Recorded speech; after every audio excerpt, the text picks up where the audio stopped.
Hi guys, welcome back to my YouTube channel. Let me just put this camera back in focus. My name is Sidi Kamochu and this is Farm Life Chronicles. Um, I'm aware that it's been like 4 weeks, give or take, since I actually posted a video, which of course is a bit sad, but we had a bit of issues with my phone and it's my primary area, like that's what I use for my videos. I don't necessarily have a camera, so because I think also phones are very convenient. So we had a bit of an issue there, but we managed to fix it. And also, I didn't want to come here and say the obvious. I just wanted to come back and say something that can actually also inform you further. I want to say thank you to the 293 subscribers that we have managed to garner this far. Wow, I honestly have to say that it's amazing that we weren't posting videos and yet we're still getting subscribers. I think for me, it only goes to show that the information that we're putting out is educative, it's helpful to somebody out there, and I'm not a gatekeeper, so anything that I get to learn, I'm gonna share. I'm gonna share everything that I've gotten to know, especially in this industry. And yeah, it's Farm Life Chronicles for a reason because I believe that I would want to be a bit broad when it comes to farming.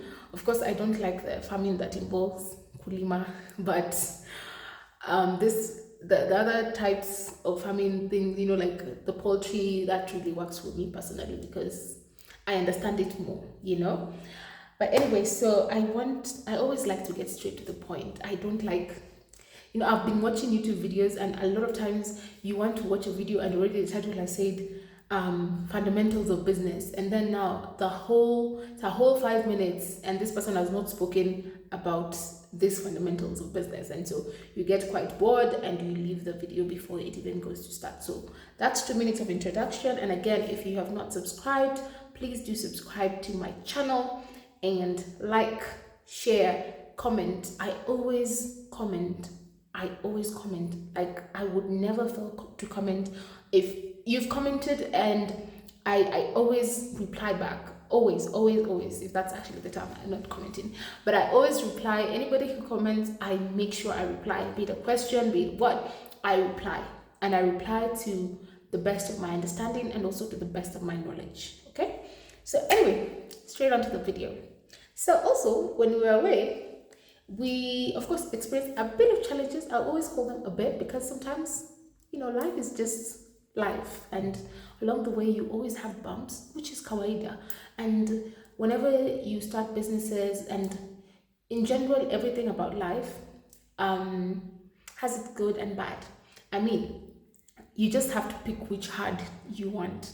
I mean, everybody always says that, or rather, there's a saying that if you choose to be single, it's hard to be single. If you choose to be married, it's equally hard to be married. And it's not that it's not blissful, it is. Both sides are very blissful. It's amazing to be single, but at the same time, it's also difficult to be single. It's hard to be single. It's also hard to be married. If you start a business or you're in business, it's hard. But also being in corporate is equally as hard. And also, it's blissful on both sides. People experience their joys when they incorporate because of the security of the job security in business. People experience joy in terms of profit, in terms of being able to manage their time, do whatever they want. So on both sides, you just have to pick your hard. Everything in life is hard. Life is hard. Get a helmet. Anyway, so we're going to talk about something that I experienced in the course of me being a bit away, and that is low production. And again, just to be very particular for anybody who's watching this video for the first time, I'm a poultry farmer currently, and I deal with the layers. They are chickens that are actually bred for the purposes of producing eggs and not meat. So yeah, so when I'm talking about low production, I mean that the egg produce was lower than what is required on a normal circumstance. So yes, and before I actually touch on low production, I'll give you an overview of what really happened. So I think essentially my chickens stopped producing to their ability. Not really stopped, but had a, I think there was an issue which I'm going to address in the video. There was an issue that happened, and the production just went low like that. And see, in farming, what happens, especially in this particular industry, that for you to meet profit, there's a certain production level that you're supposed to be at. And if you're not there, what happens is you are just, the business can sustain itself perhaps. And if the production goes lower, the business stops sustaining itself. And as you are well aware that already this industry is a bit tough considering the really high cost of feeds that we experience as farmers. And that's why I genuinely have huge respect to farmers. Genuinely, I feel like people should be empathetic to farmers when they say, I'm charging this particular price. And they're charging that because there's a reason for charging that amount. And the reason as to why is because the cost of production can sometimes be very high. And because we need this food, we need to actually appreciate that the farmers are doing as much work as possible to make sure that you guys get everything from farm to table. Yani yours is just getting it on the table. So sometimes when farmers price their products at a particular price, I think instead of complaining, just embrace it, because there is a lot of work that actually goes into it. So I think we should really appreciate our farmers just as much as we appreciate these expensive, luxurious things that we actually purchase. So yes, because again, at the end of the day, the basic and most fundamental necessity for human beings is food. Okay, so whenever we see farmers, please respect them. They really put in the work for everybody else. And if you don't have farmers, we don't have techies. And I have a thing for techies. I don't know why, but anyway, I don't have. It's not bad blood, but I'm just like, we need the innovations that actually do help the what's this called, the actual farmer. Come up with ways in which we can help each other. Help me meet clients, but don't give me the app stuff that I don't know. You get this app to do X, Y, and Z. No, I don't need an app right now. There are so many apps right now. But anyway, I have nothing to say about that. Actually, I should cut and snip this part because I may be held liable for this. But anyway, let me keep on my chat. I wanted this video to be very short, but also very particular and precise, enough to speak to the actual business at hand. So yes, number one, I've already mentioned that we had experienced low production, so you already know that. And I want to go back to now what the pillars of business are actually, according to my understanding, is you have to have product, there is process, there is the people, and there is the profit and the permanence. So without the product, there is no business, or rather the service, there's no business. So in our case, the product is the eggs. And so without the eggs, you don't have product. And even if you have enough, if it's not enough to meet the business needs, then it's a bit of an issue for you. And when we're talking about process, we're talking about now production and what goes into production, especially for the chickens. And already the fundamentals, when it comes to the fundamentals, is like the basics to certain things. If they're not there, it's difficult for things to run. So for the chickens, it's water, feeds, and a good environment, rather stress-free environment. And all these factors, the fact that I'm actually saying this, I can already tell you that these were the causes and the reasons as to why we were experiencing low production. As you already know, as the chickens become older, I think Kenchik does this very well. I think it provides a feeding chart, and a lot of people ignore the feeding chart. And I personally, I think I didn't understand that the older they get, the more they eat. And so you cannot be able to feed them what you were feeding them back when they were like teenagers. I think same applies to human beings. Like as you grow older, you're either taking more food, especially when you're a teenager, you take a lot of food. And so that was the case for them, that we had we were not giving them enough food. And then it also so happened that to put it together with the caging system, what happens is that sometimes when you don't pump water on time and the system has airlock, the water doesn't go through. And so when it doesn't go through, or it doesn't, rather it's not flowing as it should, what happens is that you may find it very difficult to notice that some chickens are not actually getting water. And what is the makeup of the egg? 70% makeup of the egg is water. Without the water, there is no egg. And the feeds actually are the ones that help with the formation of the shell, because the components that are in it enable it to make sure that the egg is actually as hard as it should be. You understand that the shell of the eggshell is quite hard. So for it to be that hard, then your feeds have to be very good as well. So yeah, so 70% makeup of the egg is water. And so my chicks were not getting water. After what happened was, of course, yeah, there was no flow of water. And so what happened is that it immediately tanked. The production immediately tanked. We were at peak production, and then all of a sudden it tanked. And at that time, still, I was a bit of a rookie. And what happened is that I didn't know. So I had to observe. And so, again, the whole concept of being a farmer is working hand in hand with a vet, because they also know better about animals than you do. So I called my vet and I'm like, hey, what, my production has just gone down all of a sudden and I don't understand why. And so he was like, just observe and see what happens. Look at their behaviors, and maybe we can get to, if they're not jovial enough, there's something definitely wrong with them. And I think my biggest fear was that they're sick. That is quite the fear for me. I don't like, I mean, it really drains you to know that they're actually sick, because you don't know maybe if they're going to die,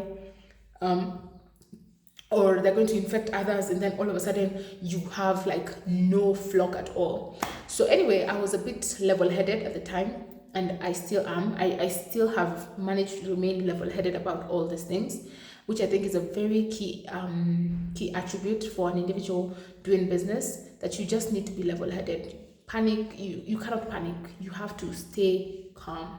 So I went, we able to like look at the place, and I noticed that the chickens were looking away from the food. The trough, Vile Meka, it's in a certain way that they're supposed to, whenever the feeds are put on the trough, like the feeding troughs, they're supposed to face the feeding troughs. But now they were looking away, which should not be the case. They should be very enthusiastic about, wow, it's time for food. It's time for food. But they were not. Which got me thinking, let me go and see what's happening. So I started just looking at them, and I noticed now that the nipples were not chucking water, which goes to speak, there was no water flowing through. And so there was a lot of airlock, and we didn't know. And so we had that sorted out, and things worked out for a few days, but still wasn't as good. So we decided to get a vet from there was this, I think from the government vets. So we got a government vet, and I think from the Ministry of something, I don't remember what the name is, but we got a vet. He came in and he looked at the place. Yo, some of these mistakes that I make, I don't expect you to make them, because somebody has already gone ahead of you and done the things that maybe you'd have failed at, or you'd have done the same mistakes. So please don't make the same mistake as I did. And trust me, I don't believe in making this trisex thing. If already somebody has gone before you and done the job, just copy and paste. Copy and paste. There is nothing new under the sun right now. All there is modification. So copy and paste everything I'm telling you. So when he came in, the things that he told me were that the causes of production were, number one, there was too much heat. And because there was too much heat, these guys are already stressed out. And because they're already stressed out, they can't produce. And to top it off, there was a water issue. To top it off, they were squeezed. Hey, my God. Can you imagine all those things put together? And to top it off again, they were not having enough food. And that's why I was talking about the feeding chart. There's a certain amount of feeds that these guys are supposed to take. Like, you have to follow this chart. Otherwise, what will happen is that because they're not having enough, they are constantly weak. And remember, they're in cages. So you have to provide a good environment for them. And because they're standing, can you imagine you're standing and you're not eating? Very difficult life. So you really need to provide them the life that is like top notch. You have to give them top notch life.